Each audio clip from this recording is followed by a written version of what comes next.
Eu gostaria que você abrisse a sua Bíblia, ou acessasse, a sua Bíblia, em Gênesis, no capítulo 22.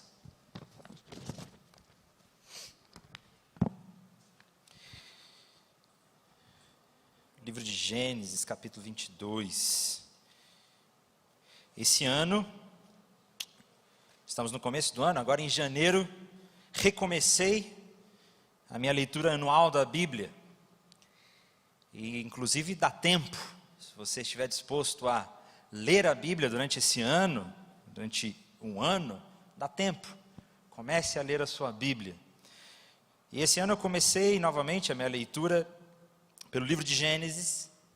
E toda vez que eu leio o livro de Gênesis, ele me impacta muito, a história de Abraão me impacta muito.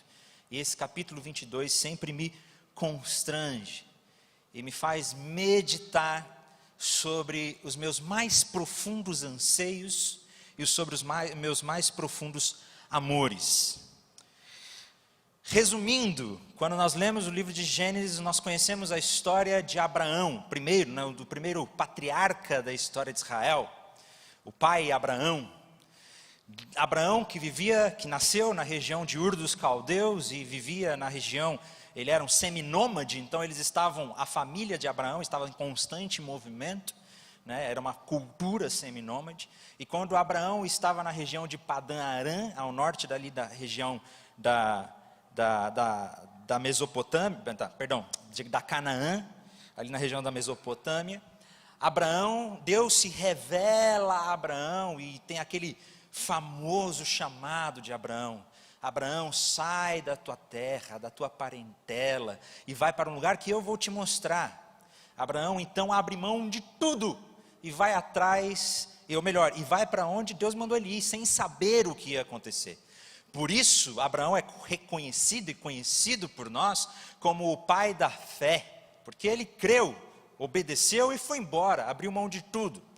E no meio disso estava também uma promessa de Deus, de que ele teria um filho, e ele seria pai de uma grande nação. E Abraão já era idoso, e não tinha filhos, e Deus prometeu que ele seria pai. E essa promessa começou a demorar para se cumprir. E eu imagino como que deve ter sido para Abraão esperar que essa promessa se cumprisse. Eu vou ter um filho, um dia eu terei um filho, Deus me prometeu um filho. É possível que Abraão começou a colocar todas as suas expectativas no nascimento desse filho. Afinal, quando meu filho nascer, a minha vida vai ser resolvida, ou melhor, a minha vida agora vai ter significado, vai ter propósito. Os propósitos de Deus vão se cumprir na minha vida quando meu filho nascer. O problema é que começou a demorar muito, demorou muito. E demorou tanto que Abraão quis resolver o problema com as suas próprias forças, com a sua própria ideia. Ele se deita com a serva da sua esposa e nasce Ismael. Ele tentou resolver o problema. Então, se minha esposa não pode ter filho, eu vou dar um jeitinho aqui de ter um filho, porque afinal Deus me prometeu um filho. Mas Deus então se revela a ele e diz: olha, Ismael vai ser realmente muito abençoado, Deus abençoa Ismael, mas esse não é o filho que eu prometi. Você ainda terá um filho com a sua esposa, Sara. E Sara inclusive ri, Ela dá risada, porque como ela poderia, já idosa, já passou do tempo de ser mãe, como ela poderia ser mãe?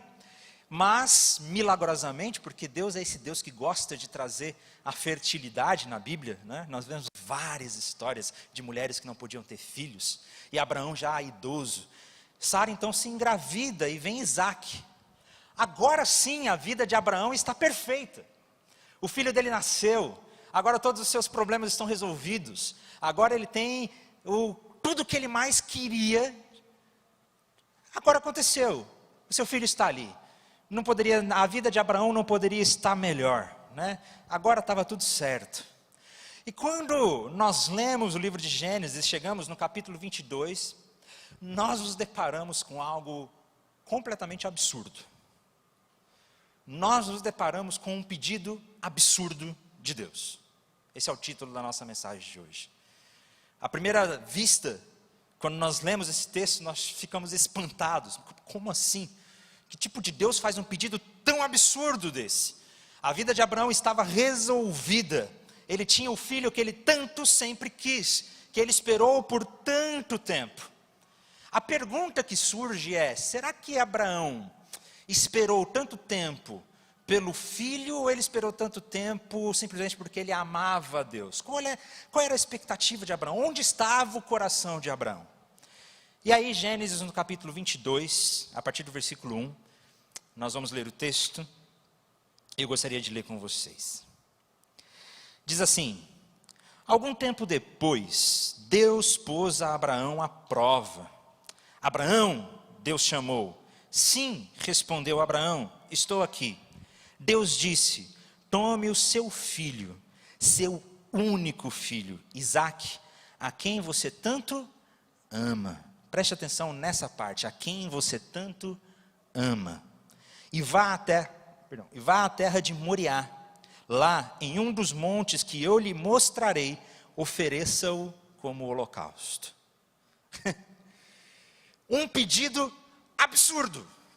Imagine só, a vida de Abraão está maravilhosa. Ele tem o filho a quem tanto ele esperou, e que foi prometido pelo próprio Deus. Mas agora o próprio Deus aparece para Abraão, se revela a Abraão e diz: Abraão, pega o seu filho, seu único filho, aquele a quem você ama. Ou seja, eu sei que aquele que você ama, leva-o para a região de Moriá, no monte que eu vou te mostrar, e mata ele. Sacrifique-o, ofereça em holocausto. Absurdo, é um pedido absurdo. Que tipo de Deus faz um negócio desse? Que tipo de Deus, parece um Deus cruel? Que tipo de Deus gosta desse tipo de brincadeira? Né? Desse tipo de teste? A gente olha, que tipo de teste é esse, gente? Porque quando nós olhamos, a gente vê que Deus pôs Abraão à prova. Mas, à primeira vista, você pode pensar que Deus está fazendo um simples teste com Abraão. Só que, que tipo de Deus é esse que faz testes? Deus não sabe de todas as coisas? Vocês acreditam que Deus ele é onisciente, que ele sabe de tudo? Se Deus sabe de tudo, ele precisava saber se Abraão o amava ou não, se Abraão era fiel a ele ou não. Então parece que não se trata de um simples teste, mas de algo muito mais profundo. Esse pedido absurdo de Deus parece ser, na verdade, para tratar o caráter de Abraão, colocar Abraão à prova, para que Abraão seja chacoalhado e perceba que existe alguma coisa errada na vida de Abraão, que talvez nem o próprio Abraão tenha percebido. Que é necessário que Deus chegue com um pedido aparentemente absurdo, para que o Abraão que estava cego conseguisse abrir os seus próprios olhos e perceber que tem alguma coisa acontecendo. Mas por que Deus aparece para Abraão e pede para que ele sacrifique o seu próprio filho? Que tipo de pedido é esse? Que tipo de pedido é esse que pede para abrir mão daquilo que você mais ama? Gente, quem teria coragem de abrir mão sacrificar o próprio filho? Que tipo de pedido é esse? E quando nós começamos a tentar entender esse texto, e quando nós olhamos para esse texto, nós começamos a perceber que parece que algo estava acontecendo na vida de Abraão, que precisava ser tratado. Que Deus, na verdade, precisava tratar o coração de Abraão. Que é possível que em todo esse tempo de espera, que em todo esse tempo que Abraão esperou por esse filho nascer, quando Isaque nasceu, com o passar do tempo, é possível que o amor que ele tinha por Isaque começou a ser maior do que o amor que ele tinha por Deus. Que aos poucos, a afeição que Abraão tinha pelo seu filho, começou a se tornar em adoração ao seu filho. Parece que na verdade Deus está querendo mostrar para Abraão que possivelmente o próprio filho de Abraão se tornou um ídolo, um falso Deus. Alguém em que Abraão começou a colocar todas as suas esperanças, toda a sua esperança de significado, de vida, de propósito, de existência, que Deus passou a amar que Abraão passou a amar a Isaque mais do que o próprio Deus. O problema não é amar os seus filhos, gente. Claro que nós amamos os nossos filhos. Eu não sou pai, mas eu não tenho dúvida que os pais amam os seus filhos mais do que tudo, né? Eu não tenho dúvida disso. O problema não é Abraão amar o seu filho, mas parece que o problema é que Abraão estava amando muito pouco a Deus em relação a que ele amava o seu filho. que Isaac começou a se tornar aquilo que era de mais importante na vida de Abraão. Esse era o teste. Esse era o teste. Isaac agora se tornou tudo para Abraão. Parece que a afeição, como eu disse, se transformou em adoração. Ele estava amando o seu filho mais do que a próprio Deus. E é possível, e talvez não sei se você já ouviu falar disso, que é possível, sim, transformar os nossos filhos em falsos deuses. Ou seja, amar mais os nossos filhos do que a Deus, ou qualquer outra coisa. E era isso que provavelmente estava acontecendo. E talvez Abraão nem percebia isso. Que o amor dele por Isaac se tornou mais importante do que tudo. Né? Antes, o sentido da vida de Abraão estava na palavra que ele tinha recebido de Deus. Mas agora parece que o sentido da vida dele estava em Isaac. Isaac é o significado da minha vida. Isaac é tudo para mim. Isaac é o propósito da minha existência. Porque eu tenho Isaac, eu sou feliz. Porque eu tenho Isaac, a minha vida tem significado. E ele colocava a sua expectativa de amor e significado no seu próprio filho. Como eu já disse, Deus não está dizendo que nós não podemos amar os nossos filhos. Na verdade, nós devemos amar os nossos filhos. O problema é que nós não podemos fazer dos nossos filhos o centro das nossas vidas. Tudo para nós. Então o chamado de Deus, que parece um chamado absurdo, tem alguns significados aqui na vida de Abraão e que eu gostaria de trazer para nós hoje. 3 pedidos que Deus está fazendo para nós através desse texto. 3 pedidos que nós também trazemos para a nossa vida através dessa experiência de Abraão. E o primeiro deles que eu percebo aqui na vida de Abraão, o primeiro pedido, o primeiro convite que Deus está fazendo é o seguinte: preste atenção, porque possivelmente existe um falso Deus na sua vida. O primeiro pedido de Deus é para que a gente identifique os nossos ídolos e o nosso falso Deus. Sabe por quê? Porque o nosso coração, meu irmão, é uma fábrica de ídolos. O nosso coração é uma fábrica de falsos deuses. E aí eu queria tirar um tempo para falar sobre isso. Quando a gente fala em idolatria, quando nós falamos em idolatria, talvez a primeira coisa que venha na sua mente são imagens, estátuas, nas quais nós nos curvamos diante dessas estátuas e adoramos essas estátuas. E você diz: eu não sou idólatra, eu não cometo idolatria. Nós evangélicos não cometemos essa idolatria. Mas nós nos enganamos muito quando nós pensamos desse jeito. Porque idolatria não se resume a nos curvarmos diante de uma estátua, mas em transformar qualquer outra coisa da nossa vida mais importante do que Deus. Talvez você diga que idolatria é coisa de muito tempo atrás, né? De quando as pessoas se curvavam diante de grandes estátuas. Mas hoje, no mundo em que nós vivemos, nós estamos cheios de templos de falsos deuses. Grandes torres comerciais, estádios, salões de beleza, academias e tantas coisas que nós sacrificamos tudo que nós temos para alcançar aquele ideal de boa vida que nós tanto queremos. Nós imaginamos uma vida maravilhosa, uma boa vida que nós tanto queremos e sacrificamos tudo e vamos atrás dessas coisas, entramos em todos esses templos e adoramos muitos e muitos e muitos outros falsos deuses. Porque o nosso coração é uma fábrica de ídolos. Eu não sei se vocês já viram, ou já leram, ou já assistiram a série Deuses Americanos. É sensacional porque ela fala justamente sobre isso. Sobre os novos deuses que os nossos corações criaram. O nosso maior problema é justamente que nós pegamos ou tomamos uma alegria da vida, ou algo que é bom na nossa vida, e há uma alegria incompleta dessa vida, e construímos a nossa vida em torno dela. Nós acabamos de cantar aqui que nós vamos construir nossa vida em Deus. O problema é que nós não estamos construindo a nossa vida em Deus. Nós estamos construindo a nossa vida em torno da família, ou em torno da minha carreira profissional, ou estou construindo a minha vida em torno do meu desejo de ser reconhecido, ou de ter sucesso, ou do meu mestrado, do meu vestibular, ou da faculdade que eu vou fazer. Nós estamos construindo a nossa vida em torno da nossa carreira. Nós não estamos construindo a nossa vida em torno de Deus, mas de qualquer outra coisa. Isso é idolatria. Isso é ter falsos deuses. Hoje nós podemos dizer que nós não nos ajoelhamos mais diante de Afrodite, a deusa do amor ou da beleza. Mas quantas pessoas estão gastando tanto dinheiro, se tornando depressivas, e estão angustiadas porque querem ficar mais bonitas diante do espelho. estão se curvando diante de Afrodite da mesma maneira como era no passado. Hoje nós podemos dizer que nós não nos curvamos mais diante de Artemis. Mas quantos pais e mães estão sacrificando os seus filhos, os seus maridos e as suas esposas para obter uma carreira profissional promissora? Nós vivemos numa sociedade cheia de templos, de ídolos, de falsos deuses. E o convite de Deus para nós hoje é, olha, reconheça que talvez exista um falso Deus no seu coração. Algo que você tem amado mais do que a Deus. Algo que você tem se tornado mais essencial do que Deus na sua vida. Algo que tem sido mais importante para você do que qualquer outra coisa. Porque o nosso coração é uma fábrica. O nosso pecado, quando nós nos pecamos, nos afastamos de Deus, nós naturalmente começamos a construir novos deuses para nós.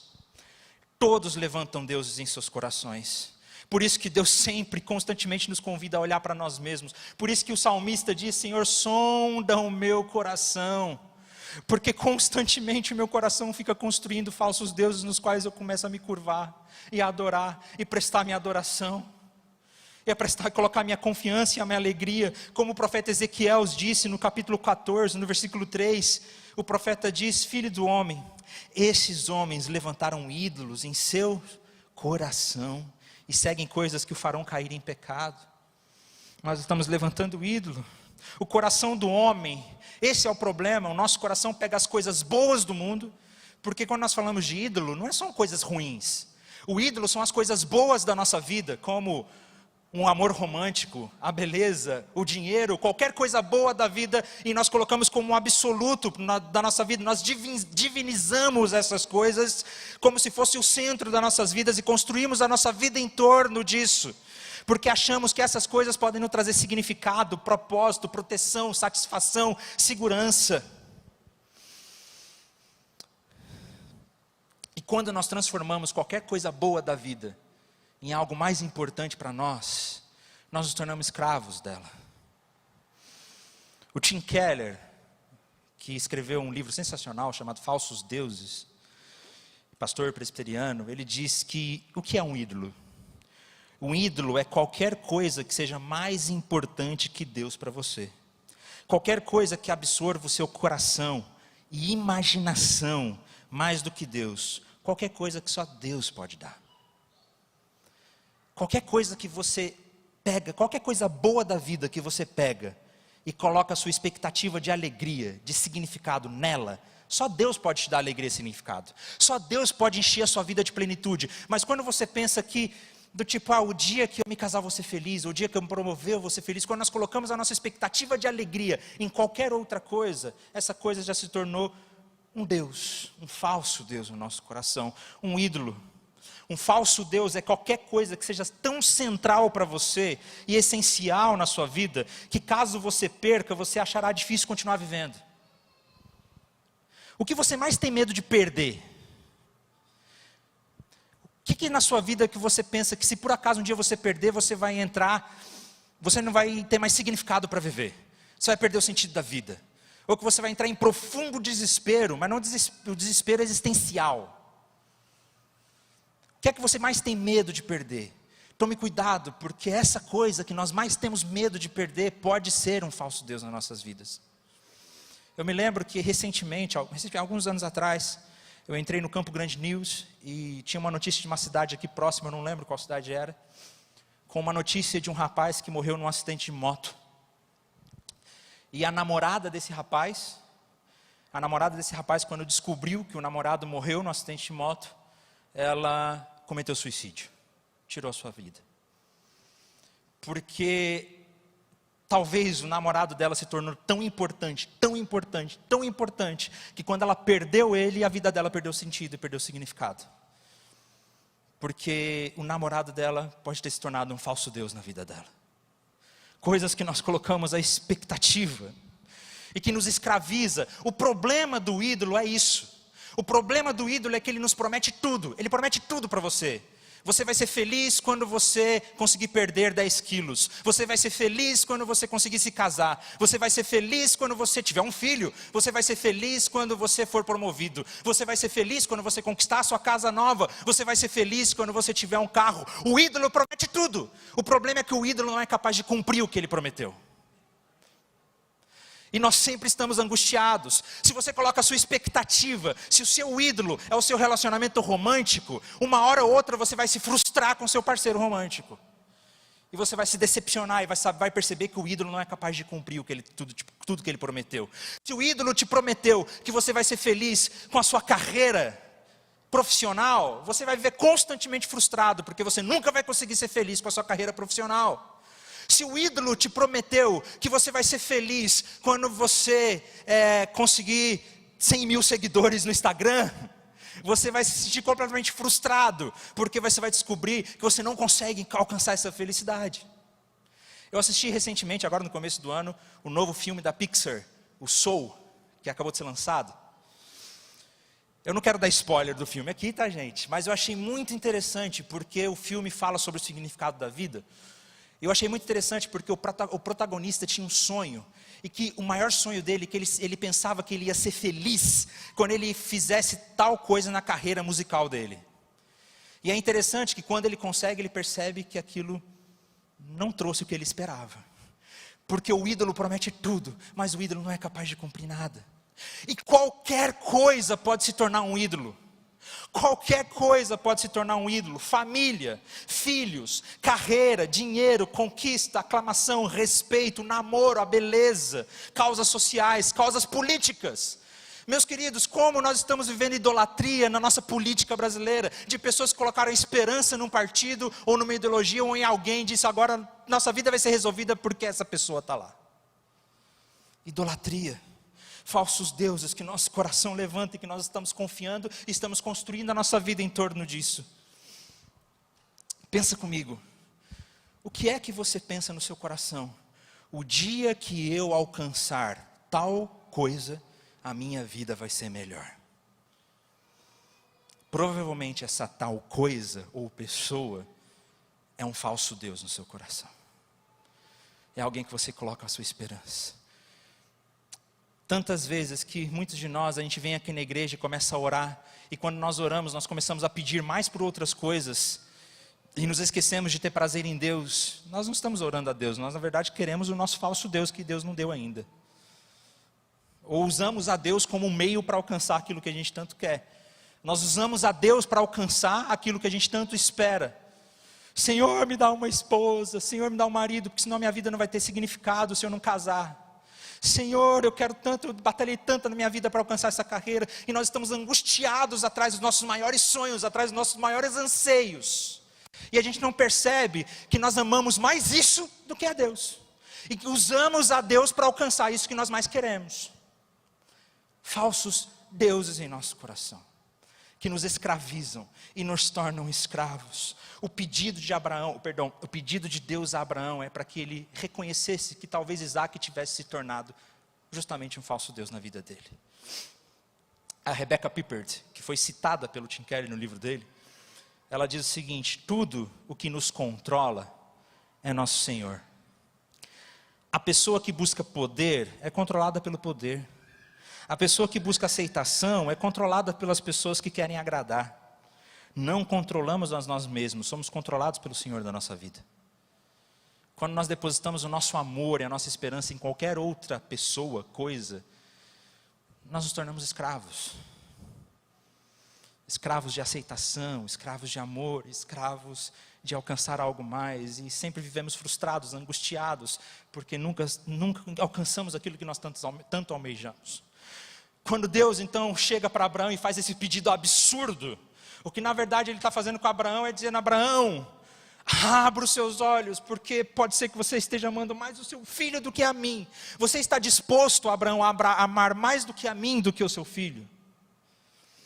Esse é o segundo pedido de Deus, o que eu vejo aqui. O segundo pedido de Deus para nós hoje. O primeiro é que você identifique o que na sua vida pode estar sendo um falso Deus para você. E o segundo, para que você volte a amar a Deus acima de todas as coisas.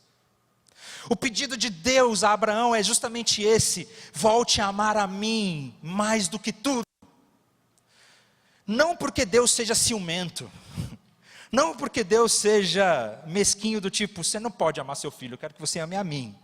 Não é isso. Mas é porque Deus sabe que se nós depositarmos o nosso coração e o nosso amor em qualquer outra coisa, nós estamos acabados. Nós estamos angustiados. Sabe por quê? Porque nós fomos criados para Deus. Você foi criado para amar a Deus e ser amado por Ele. Você foi criado para viver um relacionamento com Deus, e que esse relacionamento transborde em amor às outras pessoas, para que a gente viva em comunidade. Mas você foi criado para amar a Deus e conhecer a Deus. E se nós erramos o alvo, se eu fui criado para adorar, e eu erro o alvo e não adoro ou amo a Deus acima de tudo, e eu sou um ser adorador, o que vai acontecer naturalmente? Eu vou me prostrar e adorar qualquer outra coisa. Eu vou depositar o meu coração, a minha alegria, a minha expectativa de significado em qualquer outra coisa. O problema é que eu sempre vou ficar incompleto, porque eu fui criado para amar a Deus. E enquanto eu não amar a Deus acima de tudo, eu estou incompleto. Fica um vazio. Como Agostinho disse, eu acho que já falei isso várias vezes aqui, né? Como Agostinho disse, que Deus nos criou para Ele.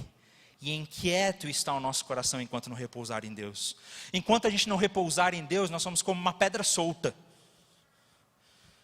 No ano passado eu fui viajar em Minas para minha família. E lá tem muita cachoeira. Eu acho que eu já contei essa experiência aqui também.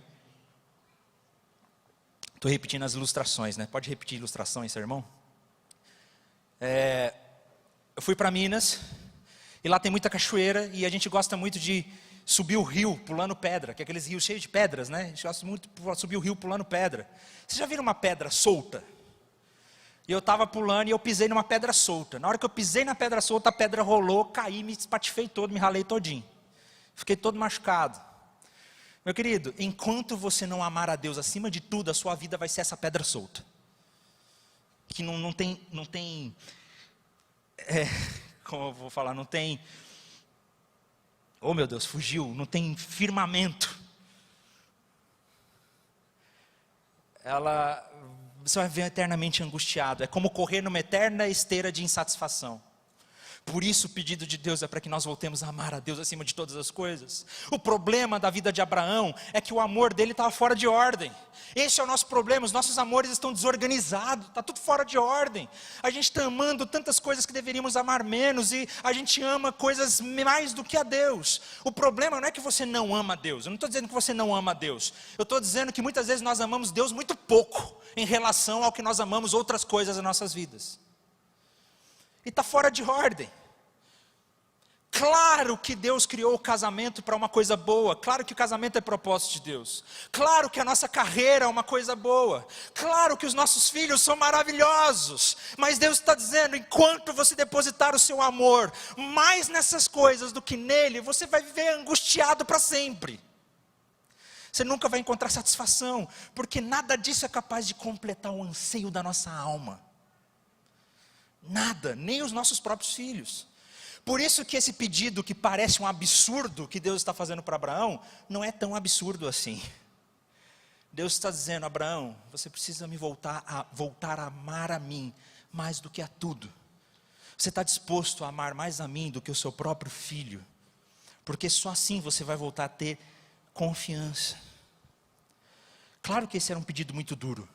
Claro que esse era um pedido angustiante. Eu não tenho dúvida que foi terrível para Abraão quando isso aconteceu. E aí, sabe por que esse pedido é tão absurdo e parece um absurdo? Porque realmente nós não queremos abrir mão daquilo que a gente mais ama. Porque a gente ama. Nós não queremos abrir mão do que nós mais amamos. Deus não está pedindo, talvez, que você... Não é para que você deixe de amar seus filhos, larga sua esposa ou larga sua carreira. Talvez possa ser isso, não a esposa, tá gente? Mas talvez possa ser justamente, talvez Deus queira que você abra mão da sua carreira, talvez Deus queira que você termine o seu namoro, talvez Deus queira que você abra mão de alguma coisa, mas não necessariamente isso. O que Ele está querendo é que você volte a amá-lo acima de tudo. Que aí todos os outros amores entram em ordem, e nós não ficamos mais angustiados. Sabe por quê? Porque quando nós amamos a Deus acima de todas as coisas, nós não vamos entrar em desespero quando nós perdemos as outras coisas. Porque Ele é tudo que nós temos. É nele que nós depositamos toda a nossa confiança. Porque se eu amo a Deus acima de tudo e eu perder todo o meu dinheiro, eu não vou entrar em desespero. Se eu amo a Deus acima de tudo, e por uma eventualidade, uma doença nos atinge, a gente perde um membro da nossa família, eu não vou entrar em desespero. Porque na verdade eu amo a Deus acima de tudo. Deus está pedindo para que nós identifiquemos quais são os possíveis ídolos no nosso coração. Deus está pedindo para que você o ame acima de tudo. E terceiro, que aí a experiência de Abraão aqui é incrível. Deus está pedindo que você deposite a sua confiança nele. Porque como que nós amamos a Deus acima de tudo? Como que é amar a Deus acima de tudo? Como que eu derrubo os falsos deuses, né? Como que eu derrubo os ídolos no meu coração e amo a Deus acima de tudo? Será que é só fechar os meus olhos e começar, eu amo a Deus, eu amo a Deus, eu amo a Deus, eu amo a Deus, eu amo a Deus? Como que meu coração se transforma assim? É necessário que algo aconteça para que eu consiga confiar em Deus e os falsos deuses caiam. E a experiência de Abraão agora é incrível. E eu quero continuar a leitura do texto para que nós possamos ser edificados juntos. Na manhã seguinte, Abraão se levantou cedo, preparou o seu jumento e levou consigo 2 de seus servos e seu filho Isaque. Cortou a lenha para o fogo do holocausto e partiu para o lugar que Deus tinha indicado. No 3º dia de viagem, gente, olha isso, 3 dias viajando. Imagina como que Abraão devia estar angustiado nesses 3 dias, caminhando para Moriá, e sabe, meu Deus, como é que vai ser isso? O que vai acontecer? 3 dias, no 3º dia de viagem, Abraão levantou os olhos e viu o lugar de longe. Fiquem aqui com o jumento, disse aos seus servos. O rapaz e eu iremos mais adiante, vamos adorar e depois voltaremos. Olha que interessante. Abraão está subindo porque Deus pediu para ele sacrificar o seu filho, mas Abraão diz, olha, nós vamos voltar. Parece que Abraão sabe e tem fé que ele vai voltar com o menino vivo. Parece que Abraão confia tanto em Deus e que ele está depositando a sua confiança em Deus, sabendo, olha, independente, não sei como é que vai ser, mas nós vamos voltar. Parece que parece que Abraão sabe que Deus vai cumprir a sua promessa. Ele está depositando a sua confiança em Deus. Tanto que o autor aos Hebreus, no Novo Testamento, ele diz que Abraão tinha tanta fé que ele acreditava que Deus ressuscitaria Isaque. Essa era a fé que Abraão tinha. Que ele acreditava que Deus ia ressuscitar Isaque, mas ele estava disposto a fazer o que ele ia fazer. O que está acontecendo aqui é o seguinte, que Abraão finalmente, ele conseguiu abrir mão da sua confiança no seu filho, e ele voltou a confiar em Deus. Ele depositou a sua confiança em Deus, e como ele depositou a sua confiança em Deus, ele sabia que Deus ia prover de alguma maneira. Ele sabia que Deus ia sustentar de alguma maneira. Ele sabia que Deus não o ia desamparar. Abraão encontrou o melhor lugar que ele podia depositar sua confiança, que é no único Deus. Ele sabia que Deus cumpriria sua promessa. Ele está dizendo, Abraão não está dizendo aqui, olha, vamos lá, eu vou fazer isso com as minhas forças. Não, Abraão está dizendo, olha, eu não sei como é que vai ser, mas eu sei que Deus vai fazer. E é incrível porque o texto continua, Abraão pôs a lenha por holocausto nos ombros de Isaque, e ele próprio levou fogo e faca. Enquanto os dois caminhavam juntos, Isaque virou para Abraão e disse, pai. Sim, meu filho, respondeu Abraão. Temos o fogo, a lenha, disse Isaque. Mas onde está o cordeiro para o holocausto? Gente, imagina essa pergunta na hora ali para Abraão. Onde está o cordeiro para o holocausto? E Abraão respondeu, Deus providenciará o cordeiro para o holocausto, meu filho. Respondeu Abraão. Continuaram a caminhar juntos. Deus está pedindo para que nós identifiquemos os nossos falsos deuses. Deus está pedindo para que a gente o ame acima de tudo. E Deus está pedindo para que a gente confie somente nele. Para que a gente deposite a nossa esperança de alegria, a nossa esperança de significado, a nossa esperança de vida boa nele. Que ele seja o único lugar em que nós depositemos o nosso coração. E o texto continua e diz, e é maravilhoso essa parte. Quando chegaram ao lugar onde Deus havia indicado, Abraão construiu um altar e arrumou a lenha sobre ele. Em seguida amarrou o seu filho Isaque e o colocou ao altar sobre a lenha. Então pegou a faca para sacrificar o filho. Nesse momento o anjo do Senhor o chamou do céu: Abraão, Abraão. Estou aqui, respondeu Abraão. Não toque no rapaz, disse o anjo. Não lhe faça mal algum. Agora sei que você teme a Deus de fato. Não negou nem o seu filho, seu único filho. Então Abraão levantou os olhos e viu um carneiro, um cordeiro, preso pelos chifres num arbusto. Pegou o carneiro e ofereceu como holocausto em lugar do seu filho. Abraão chamou aquele lugar de Javé-Jirê. E até hoje as pessoas usam esse nome como provérbio. No monte do Senhor, o monte do Senhor se providenciará. Meu irmão, eu não sei se você percebeu quão maravilhosa é essa história nesse momento. Abraão depositou a confiança dele em Deus.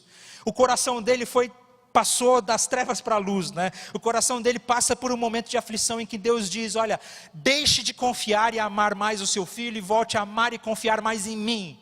Então Abraão deposita a sua confiança em Deus e ele crê que Deus providenciará. Ele crê que Deus vai abrir as portas. Ele crê que Deus vai fazer alguma coisa. E no momento que ele está prestes a sacrificar o seu filho, Deus providencia um cordeiro que substitui a morte de Isaque.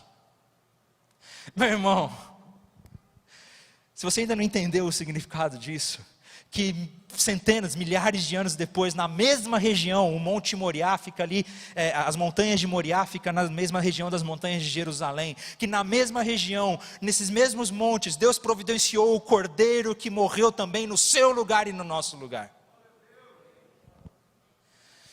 O que Deus está dizendo é o seguinte: olha, deixe de confiar e amar mais essas outras coisas ou as pessoas, deixe de confiar nos seus ídolos, confie em mim, porque eu já providenciei um cordeiro que morreu por você, porque eu já providenciei tudo que você mais precisava, porque em mim você encontra significado, alegria, propósito para a sua vida.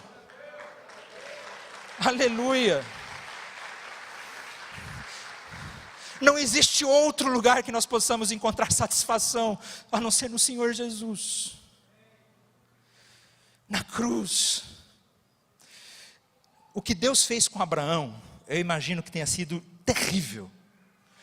E, gente, a gente olha esse texto, é maravilhoso, mas imagina como que deve ter sido trevas esses 3 dias de caminhada. Eu não tenho dúvida que Deus colocou Abraão na fornalha, para que o amor dele por Deus pudesse ser forjado como ouro. E onde eu quero chegar com tudo isso? Meu querido, qual é o seu Isaque? Qual é o seu maior sonho? O que você mais ama? Onde você tem esperado alegria, satisfação, significado, um sentimento de que a sua vida vale a pena ser vivida? Onde você tem depositado a sua confiança? Qual é o seu Isaque? Hoje, Deus está pedindo para você: sacrifica. Abre mão. Meu Deus, Felipe, mas eu amo tanto. Eu construí a minha vida por isso. Eu dediquei tanto, eu estudei tanto, eu estou me preparando tanto, eu estou esperando tanto. E Deus está dizendo: eu sei. Mas abre mão. Entrega. Não, Felipe, eu tenho que casar, eu vou casar. Se eu não casar, eu não vou ser feliz. Deus, me manda meu marido. Deus, manda minha esposa. Deus, cadê meu namorado? Deus, me manda. Meu querido, confie em Jesus plenamente a tal ponto de dizer: Senhor, se eu nunca casar, está tudo bem. Claro que o casamento é uma bênção. E claro que Deus pode te dar, e eu oro para que aconteça. Mas não coloque a expectativa de alegria nisso. Qual o seu Isaque? O que é mais importante para você hoje, que tem te trazido escravidão, que você tem confiado? Meu querido, o convite de Deus hoje é: abre mão. Volte a amar a Deus acima de tudo, a confiar nele, que aí os amores se ordenam outra vez. E aí Deus pode ter um casamento abençoado para você, mas o seu amor vai estar no lugar certo. E aí Deus pode ter uma carreira incrível para você, mas o seu amor vai estar no lugar certo. E Deus pode ter uma vida financeira muito boa para você, mas o seu amor vai estar no lugar certo. E você não vai viver desesperado ou angustiado. Amém? Feche seus olhos. Reflita e pense agora: Senhor, existe alguma coisa na minha vida que tem sido mais importante do que o Senhor? Para onde os seus pensamentos vão quando você está sozinho? O que você mais almeja? Onde você tem colocado esperança de significado? Deus pode estar dizendo para você hoje: olha, pega esse seu ídolo, que você tanto ama, vá para o lugar que eu te mostrarei e sacrifique-o. Deixe de confiar nele e volte a confiar apenas em Cristo, que morreu na cruz e substituiu os nossos pecados e nos traz vida plena, alegria plena, salvação.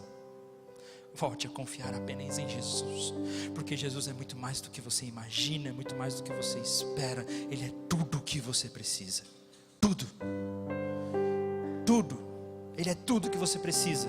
A graça de Jesus te basta. Você não precisa de mais nada além dele. E quando você tiver Ele, todas as outras coisas vão se organizar. E aí, claro, você vai ter uma família maravilhosa, uma vida incrível, uma vida verdadeiramente boa, porque é a vida plena que Ele nos oferece. Mas essa vida plena só vem quando Jesus realmente é primeiro, antes de tudo. Senhor Jesus, nós entregamos a nossa vida e o nosso coração diante do Senhor. Quantas vezes eu tenho confiado em sonhos, em projetos, em carreira. Quantas vezes eu pensei que o dia que eu alcançasse determinada coisa eu seria feliz. Mas Deus, o Senhor é tudo que eu preciso. O Senhor é mais do que eu preciso. O Senhor é o nosso maior tesouro. Nós entregamos a nossa vida ao Senhor, nos rendemos ao Senhor e confiamos no Senhor, porque o Senhor nos amou na cruz e providenciou o Cordeiro que substituiu a nossa morte, o Cordeiro que nos amou até o fim. Essa é a prova do seu amor para conosco, que o Senhor morreu naquela cruz. Dedicamos a nossa vida ao Senhor, nós te louvamos e te agradecemos e entregamos tudo ao Senhor. Em nome de Jesus, amém, amém.